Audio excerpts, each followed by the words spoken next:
Good morning. Welcome to our first panel of the day, and we're very delighted to focus this morning on the new relationship between Israel and UAE and Bahrain in the aftermath of the Abraham Accords, which brings great things not only to the region but to the world. I'm going to hand you over to Justine, who is going to introduce herself and her panel. Please join us for this panel, and if you have any questions, type them into the sidebar. Justine, without further ado, thank you very much for joining us. Thank you very much to our esteemed panelists, and handing over to Justine. Good morning, everyone. Boker Tov, Sabah al-Khair, also Ramadan Kareem. Thank you very much for joining us and our amazing panelists. I'm Justine, proud mum. I work for the London Stock Exchange, and I also work for UAE Israel Business Council and the Gulf Israel Women's Group. I'm really, really delighted to have you all here today. Hope you're joining me. I've got my Yorkshire cup of tea here. We've got brilliant panelists from London. Ali, give us a wave. And Badr from Bahrain, and Gabrielle from Abu Dhabi. And we're going to kick off with lots of exciting questions. First of all, I'd like you to introduce yourself, but also to tell us about who you are and what makes you tick. Ali, off with you to start with. Thank you, Justine. Absolutely delighted to be part of this panel today, representing Dubai and Dubai International Financial Centre. Thanks to the team at Fintech Week Tel Aviv and all of you that are joining.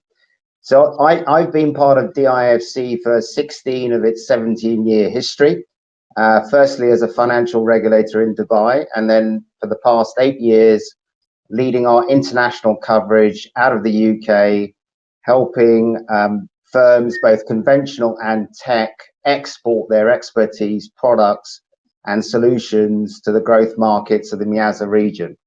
So I've got a mix of commercial and regulatory experience, and over the last 20 years, I've got a track record, I guess, of being in at the start of things. So I was an early employee of Bloomberg, where I was for 8 years.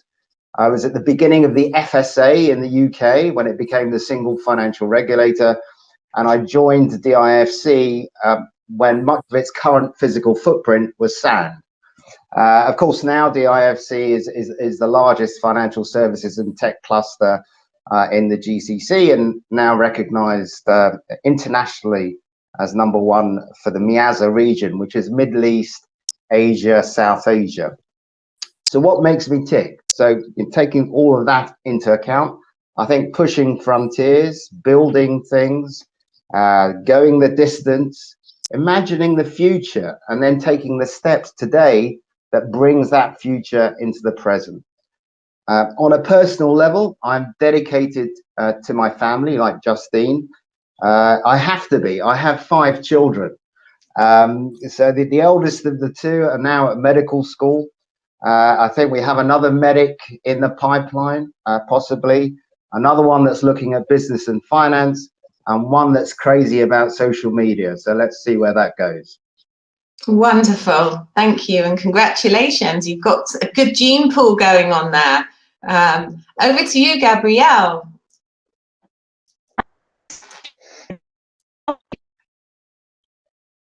Oh, we can't hear you well. Shall I start with Badr?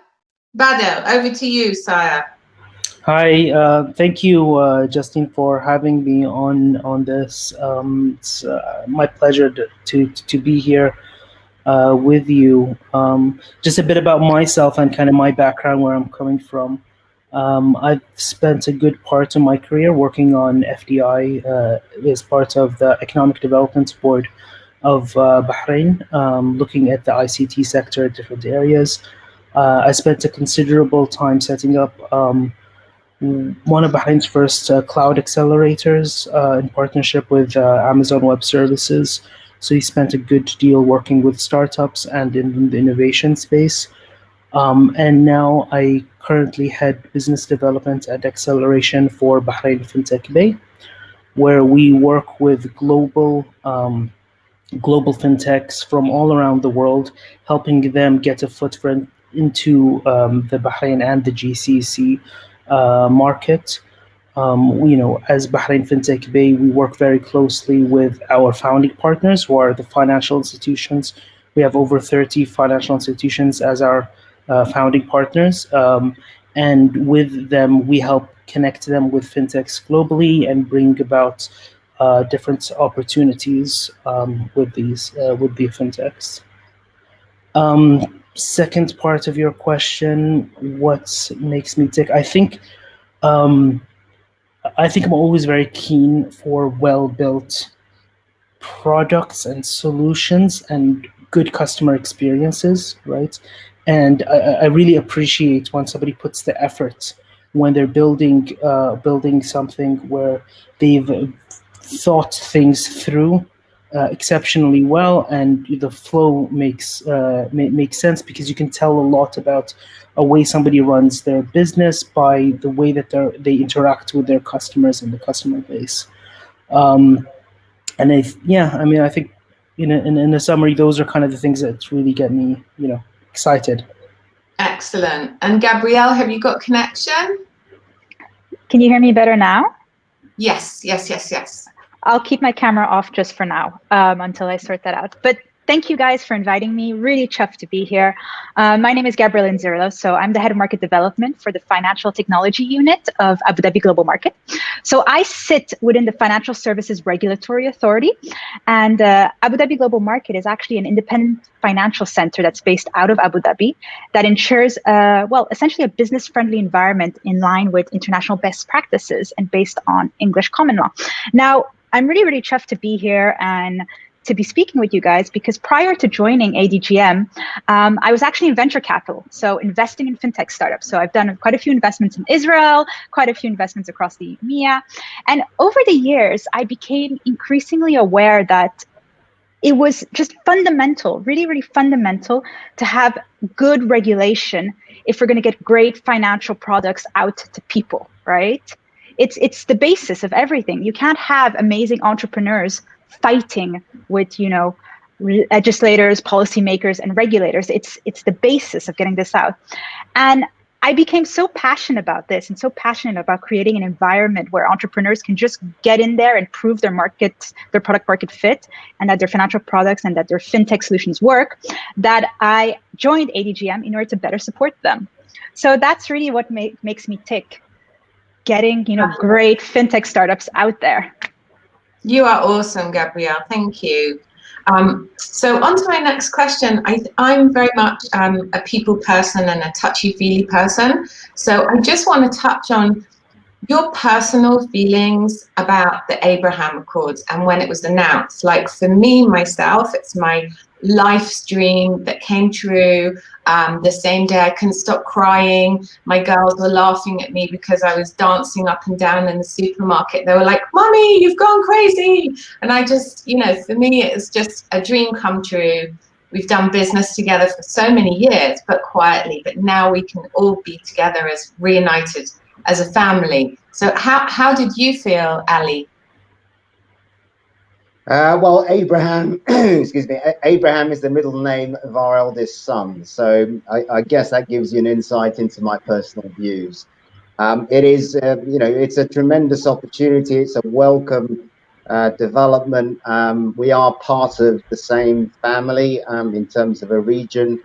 And, us combining our strengths and our talents and our expertise will just make the region stronger and more vibrant. That's my view. And we're seeing that, play out in the business opportunities and the personal opportunities that are coming. And I was amazed to read that 70,000 Israelis visited Dubai, in the run up to, the Christmas period. And, Dubai has never had GDP coming out of the ground, right? So it's had to rely on its wits, and it's built its what it is today on its heritage as a commercial hub. So business is hard coded into its DNA, and the city has attracted entrepreneurial spirit for decades. So I see a lot of alignment in terms of the Israeli mentality and you know what you see on the ground in Dubai and the UAE. And I see this accelerating. You know, post-COVID, we've seen people, you know, figure, hey, I can actually be based anywhere, and people are, you know, starting to, you know, make those decisions. So I think the Abraham Accords, you know, from a personal perspective, is fantastic news, and I think it's, you know, really, you know, holds great potential for all the peoples in the Middle East, definitely. Thank you, Ali. And Gabrielle, tell me about how you feel. Relief. Relief is the key word. I've been doing business in the UAE and Israel for years now. And it was always very, very frustrating when I met an amazing Israeli company, for instance, that I knew had the perfect product for a UAE financial institution. And I couldn't broker that introduction. It used to drive me insane. And now this is completely feasible, and vice versa. We can have all this pool of talent, either from the UAE and Israel, coming back and forth and mingling and sharing. And I'm really excited about the possibilities that that's going to bring together. As you know, Abu Dhabi is very much a hub that's very, very much based on actually doing business and actually pulling out solutions and going forward with them. So it's exciting to see how that's gone in line with the Israeli mentality as well. A lot of discussions that have gone on with other government agencies, other financial institutions in Israel, and they're very, very keen to, you know, make that bridge that the Accord is into a very tight-knit relationship. Wonderful. And Badr, how did you feel? Yeah, I mean, I think when we first heard the announcement, we you know, a couple of years prior to the announcement, there was an underlying kind of feeling that something was going to happen. People were not exactly sure what it was or how it would actually pan out, and so I think when the announcement was made, I think everybody was a little bit. I'll be completely frank, was a little bit you know. Was a little bit, you know, surprised at how progressive it was and how big of a leap forward the government was taking in terms of the way that the relationships was and what that actually means for the relationships between Bahrain and Israel, and you know what it actually means for the, you know, greater GCC in looking forward into the future. Now, I think what has happened might be a precursor to something greater across the GCC. I mean, typically, Inshallah. you know, as a Bahraini and part of the, you know, the GCC is a very, very tightly knit community. We can between the different countries within the Gulf. We kind of generally have a very aligned kind of strategic ambitions, although I know that from the outside it might not necessarily look like it, but you know, our royal families are, you know, interrelated and have a very long history together. So I think it's might be spelling out something for the longer kind of future. So I think from a kind of a government's kind of perspective and from a strategic kind of perspective, the opportunities have really opened up in terms of the collaborations and so on. I think the next kind of step, which actually, you know, I think people need to be talking a little bit more about is getting, you know, building that initial kind of trust and the right kind of mentality within the actual communities, right? Because I mean, we'll be honest and we'll be transparent here. It's a big shift, right, from where we were before in the past and where the region kind of aspires to be and integration. And I think that it's not something that will happen overnight. There's a lot of work that needs to be done, I guess, honestly, from both sides, right, to build the bridges at this point. So that's a great opening to my next question, Badr, because, you know, the people who are listening here and who will listen afterwards, you know, the cultural exchange and the building bridges and building friendships is so important. And as you can hear, I'm very British, but I'm also very Israeli. So in Israel, you know, we're super electric. We go at light speed. We get your telephone. We WhatsApp you at 1 o'clock in the morning. And like, I'm always trying to explain to Israelis, like, hey, it's a slightly different culture. So I think, you know, Israelis, their mentality is not just that, it's also like, if the door is closed, oh, okay, we'll go through the window. So it would be really good to kind of shed some light from your side on business culture and ethics that will help Israelis, you know, reach out to you and get in touch and to build.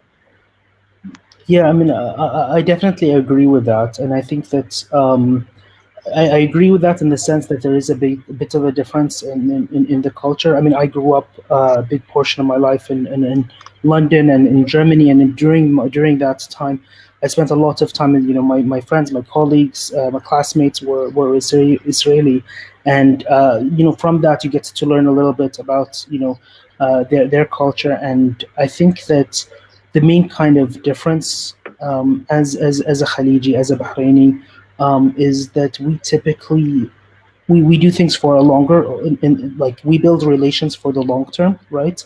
And it might be a bit frustrating for people who come from cultures which are a lot more direct, to see how long sometimes things pan out in terms of relationships, and in terms of business deals. Before something happens, you have to meet the person. Generally, you meet them face to face several times. You build that trust, and then once you build that trust, then you can have a deal. I mean, at the end of the day, people do business with people, not with companies, and that's a really important kind of thing that people need to, you know, get their head around, I think. But once that is done, and once you build trust with the locals, I think it lasts a very long time. Wonderful. So audience and everybody, patience, which is one thing we don't have in Israel. So we need to learn that. Slower pace, building relationships, listening. Gabrielle, over to you. Actually, I think it's a little bit of a misnomer, and I think we might be falling a little bit in cliches, because consider this. If you are a fantastic entrepreneur, right, whether you are an Israeli startup or a UAE-based startup or a Bahraini startup, any startup actually, and you want to sell your product to someone, let it be in a financial institution, a bank, a group, whatever, you are going to have to put in the time regardless. You are going to have to meet face-to-face multiple times. You are going to have to prove that your project works. You're going to have to pilot potentially. You're going to have to do POCs. You're going to have to find, you know, internal stakeholders that will champion you. You're going to have to build that relationship regardless, right? No one's going to just smack the money on the table because of a pitch deck. It's not going to happen.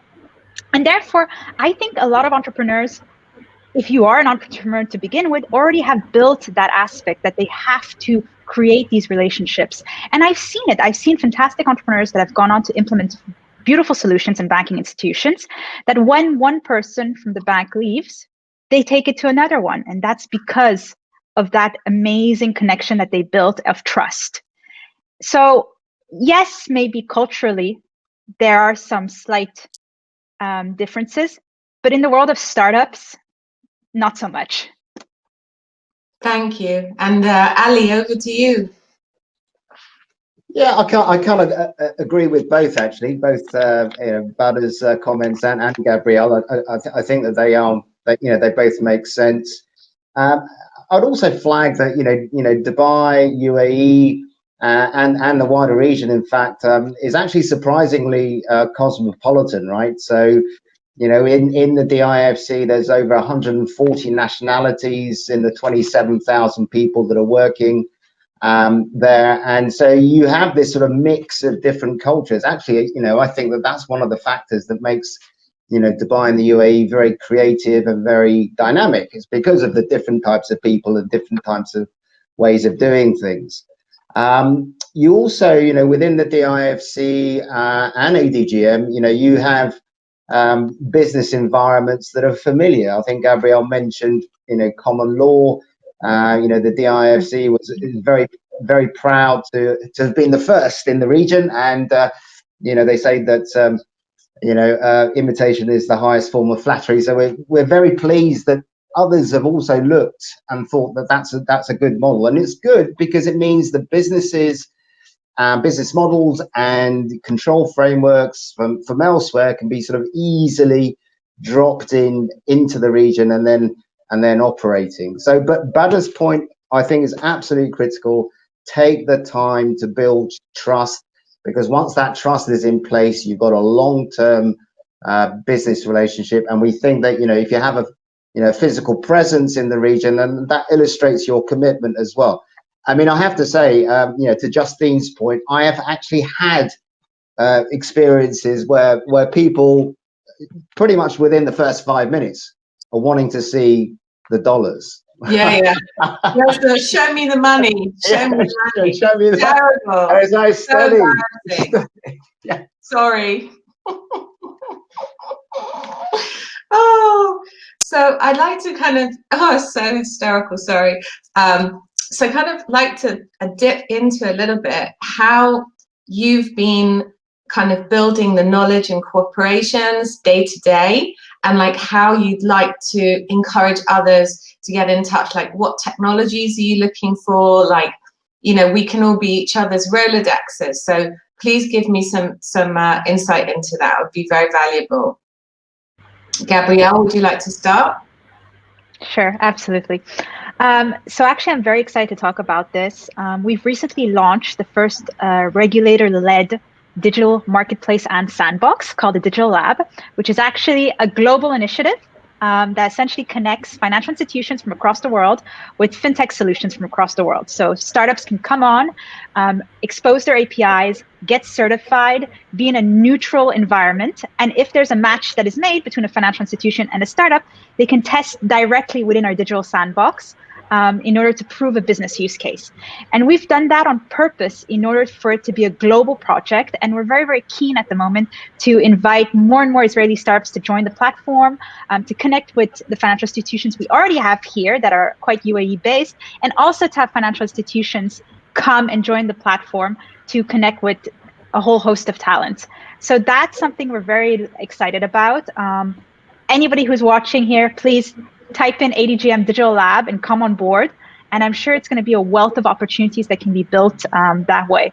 Keep in mind, like Ali already said, ultimately, when it comes down to it, a lot of the initiatives that we do, it's for the UAE as a whole and for the region, right? So we're very, very keen to have as many on board as possible.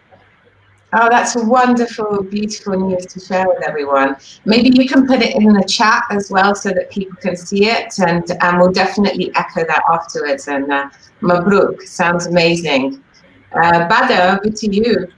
Yeah, I mean, I think that there's a lot of ways where we can connect and where we can work together. I think maybe I didn't explain, talk a lot about what we do at Bahrain Fintech Bay, but there's there's a lot of ways which we interact with the global fintechs. Currently, Bahrain Fintech Bay has a co-working space that accepts fintechs from all around the world. We have over 48, I think, is the last number of fintechs in our space. So quite a large space there.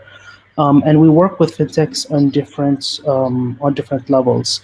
So we have, so I run a bunch of acceleration programs, which are for the earlier stage fintechs. So from ideation stage to kind of a pre-series A stage startups.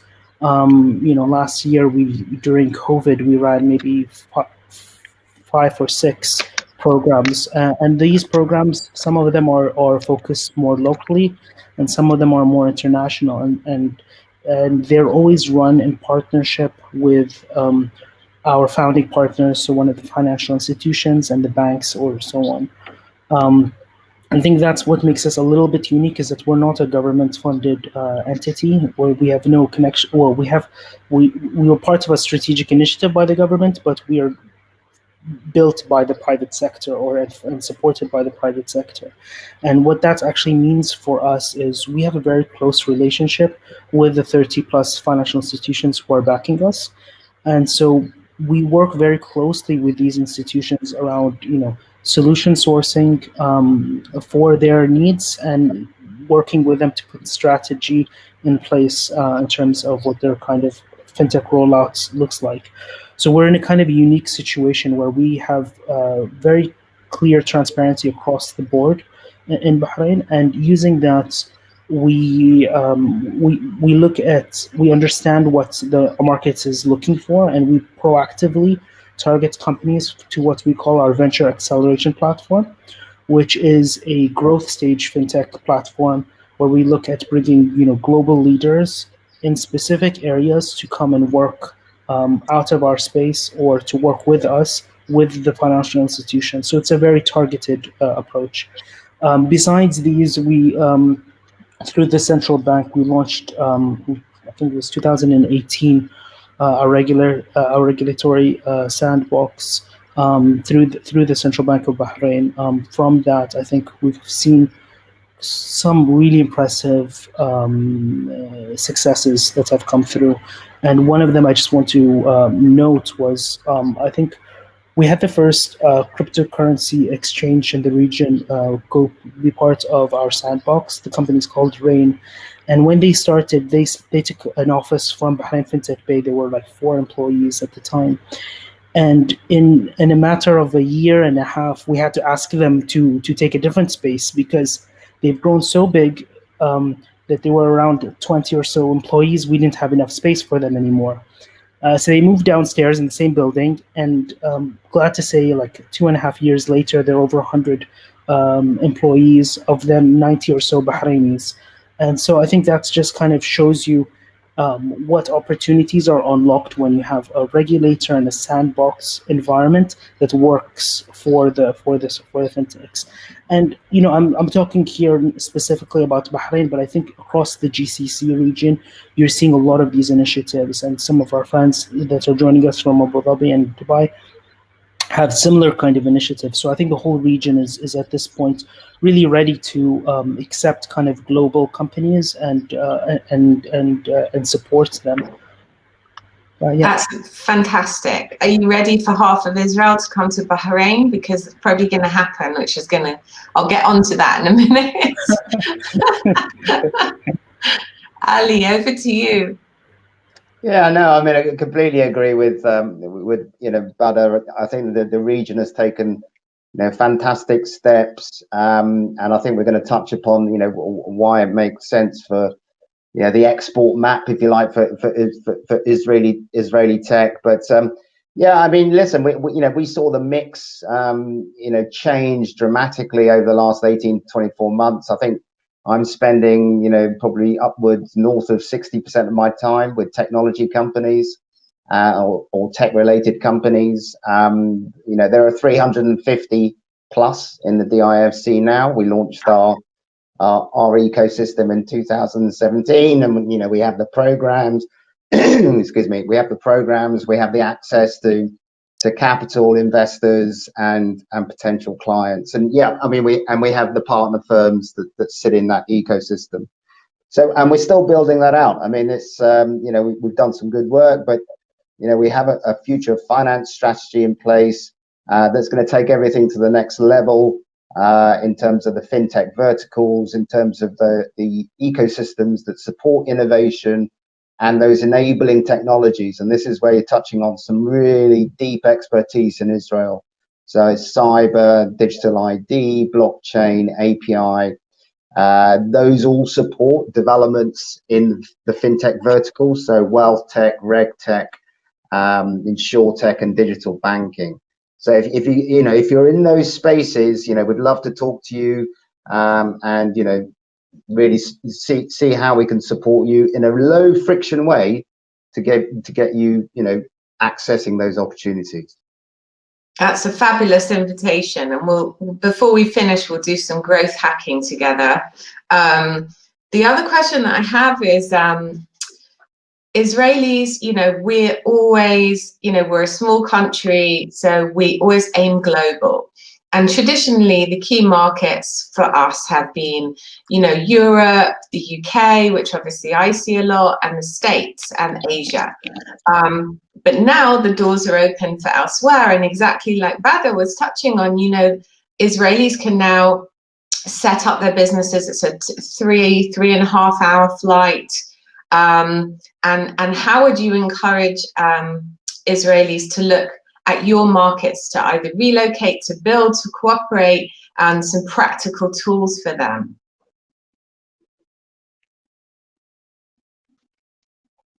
Gabrielle. I don't know.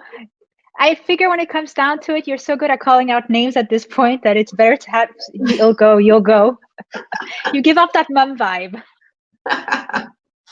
No. But very, very seriously on that point, I think we've worked very, very hard as a region to be business friendly across all the jurisdictions, across all the different nations and such. And when it comes down to it, Israel, it's like you said very rightly, it's really the technation d'excellence, right? Always aiming outwards, always trying to be a global company. And funny enough, when it comes down to it, though maybe they've had a few years in advance, so let's say the UAE entrepreneurs here are actually thinking very, very similarly. They don't want to be just a UAE-based company. They want to be a regional, global powerhouse, right? So when it comes down to it, be wary, because we're coming over to you. Oh, yeah. I think that's what's going to happen. But also, when it comes down to it, we've been trying very hard to create these initiatives so that we can connect already before meeting in person, because it's very, very important these days without the travel and such. So building those bridges now has been very important in order for when we can actually do business physically together, it'll be as smooth as possible. So that digital push has been key and something that we're really working on at ADGM to ensure that business can be done everywhere in the world. But when it comes down to it, they'll come here and they'll be able to license here in order to access the UAE as a whole. So that's very exciting. And we're looking forward to seeing the development. We have a number of actually very interesting cryptocurrency companies that are looking to set up shop with us. So looking forward to see what happens next as they actually set up, bring their staff over and expand. That's brilliant. I know that my daughters, I brought my daughters to Dubai in October. So they were kind of some of the first Israeli children who came over, and they're very, very excited to relocate. They keep saying, "Mummy, can we go to school in Dubai? Maybe Abu Dhabi." I'm like, "Okay, can we calm down a bit, please?" Badr, over to you.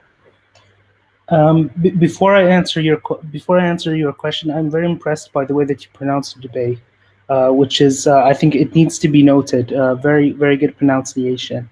No, but in all seriousness, I think generally, first of all, this region, I think it's very misunderstood.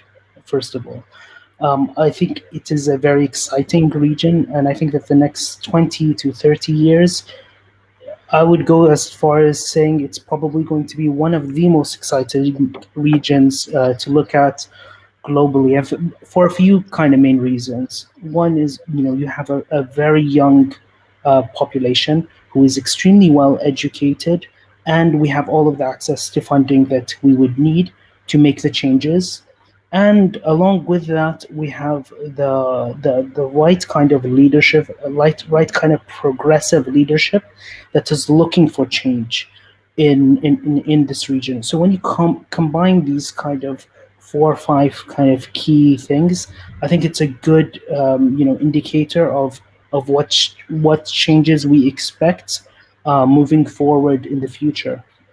Now, when you take a step back and you look at, okay, what does this mean in terms of connecting the two markets together, about whether there's for business or for knowledge exchange, what did that actually mean? Look, I mean, as Bahrain and most of the GCC, we've been connected relatively well for a very long time with most of the global players, right?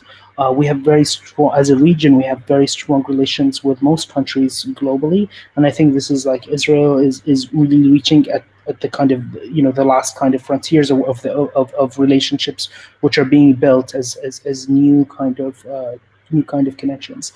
So I mean, I think that the opportunities are there, but again, I want to go back to kind of my first point, and I'm being just realistic. I think for things to progress in a way where it is tangible and actual real business is being done and real impact is being done, I think there needs to be some kind of, a reach out and trust to be built by both parties, so that we can reach to a stage where people feel comfortable, especially the locals, to feel comfortable in that kind of exchange. And that's my kind of honest take at this. I think there is obviously a lot of opportunity to come through.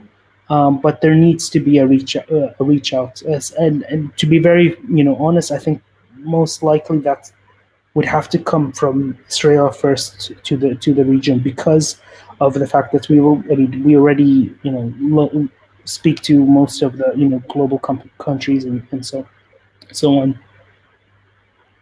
Great, thank you. That's important words to think on, and we'll certainly be reaching out. Ali, over to you.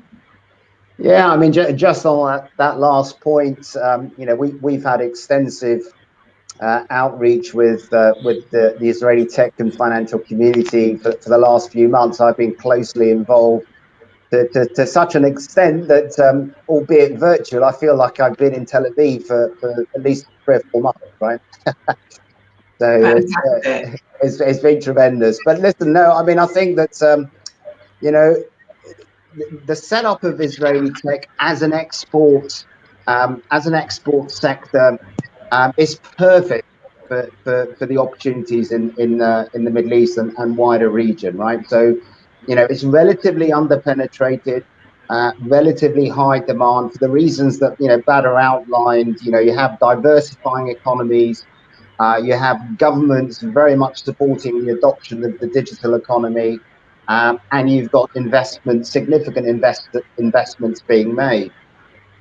And there's nowhere else in the world. I mean, people look at the United States and look at Europe, but there's nowhere else in the world that gives you market access that you can get from the Middle East, right? So, you've got 2/3 of the world population within a 7-hour flight. No other city anywhere, gives you that in any other region.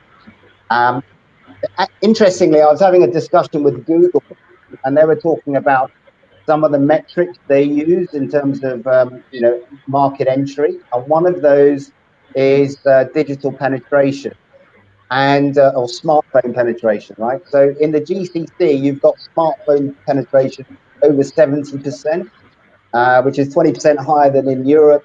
You've also got significant, I think 30 plus percentage growth in smartphone take up in Africa and parts of Asia. So, as well as the demographics that Badr mentioned, and the inefficiencies in financial services, right? So I'll just give you one example. It on average costs 20% more to onboard a client in the GCC than it does elsewhere. So for RegTech digital solutions, there's fantastic opportunity. And actually from our side, we're very, very excited, having a lot of interesting discussions, and we've got a lot of Israeli techs that have started the process in terms of coming. Brilliant. That's so exciting. And I know that we have to wrap up soon. I could really stay with you all day, but how do you see or dream that will be like a year from now, 2 years from now? Like, what's your visions and your dreams that will be, and will make them come true? Maybe I could take this one first. For me, I think that being realistic, I think for things to kind of really reach the level that they can potentially do, it will take a little bit of time. But we need to always look back in our history, and I think that also tells a lot about the kind of the people that we are, right? So I mean, in Bahrain, we've had Jewish families, Jewish Bahraini families for a very, very long time, right? So we've had Christian Bahraini families for a very, very long time. In the heart of Manama, within 1 kilometer radius of each other, we have a synagogue that is next to a church, which is next to a Sunni and Shia mosques, and all within a very, very small kind of space. So our kind of acceptance in Bahrain, and to that degree, has been there for a very long time, and we see that across the board. And there is no kind of, I guess, discrimination between that. Obviously, we are primarily Muslims, but like we've had our previous ambassador to the U.S., a female Jewish lady, Bahraini, and we're very open, I guess, to this, to these relationships. So I think that the opportunities are definitely there, and I think it will take a little bit of time, but I think this is a step, I guess, in that direction. Fantastic. And Ali? Yeah, I mean, I definitely hope that within the next 12 months, I would have traveled to Tel Aviv and Israel several times. So, that's definitely on the agenda, and I'll be taking the steps to ensure that that happens. I think, listen, I'm optimistic. I've got the evidence. I'm having the discussions. I think that, we will have a substantial Israeli tech presence in Dubai and DIFC within the 12 months. They'll be generating significant revenue. They'll be looking at utilizing, Dubai as a hub for that, wider region. And I think that the region itself will be firmly established as an option on the export map for Israeli tech. Absolutely. And over to you, Gabrielle. Very quickly, because I know we do need to wrap up. I think when it comes down to it, we've been doing amazing steps in the last few months to really build those bridges together. For instance, as a government entity and as the government entities in Abu Dhabi, we already, for instance, have an Abu Dhabi investment office branch in Israel, right? So that's already set up. Every single Israeli is trying to get in there right now, believe me. Exactly. So it's there, it's happening. In fact, you're going to hear from Adio's head of foreign direct investment in the next session, if anyone's staying on, so to learn a bit more about that. But with that already there, that presence on the ground, we're really hoping to have that same reciprocal presence here. And I think that's going to happen very, very quickly in the next few months. So I'm really looking forward to it. Inshallah. It's great. Fantastic. And last question, when are you coming to me for breakfast? Breakfast, lunch, dinner? After Ramadan for me, but... Okay, yes. Inshallah. Great. Thank you so much. I really appreciate your time, and I can't wait to meet you in person. And thank you, Johnny, for bringing us together. Thank you very much. I just want to say a huge thank you to all of you. That was phenomenal, very, very moving, and wonderful to see us all sitting virtually in the same room.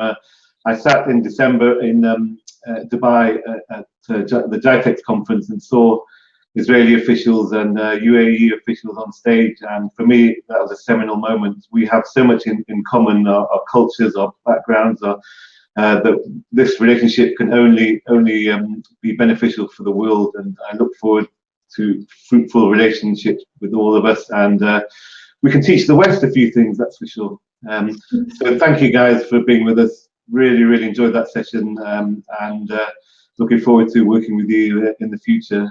Thank you, Justine, for moderating so superbly, Ali for joining us, and Gabrielle as well. And we've lost Bader, I think he's had enough of us, but thank you guys. We're now going to move on to the next session. If people can stay with us, we're continuing the theme of this new relationship, and we're going to look next at the investment opportunities, so please stay with us and hear our experts. But thank you very much, guys.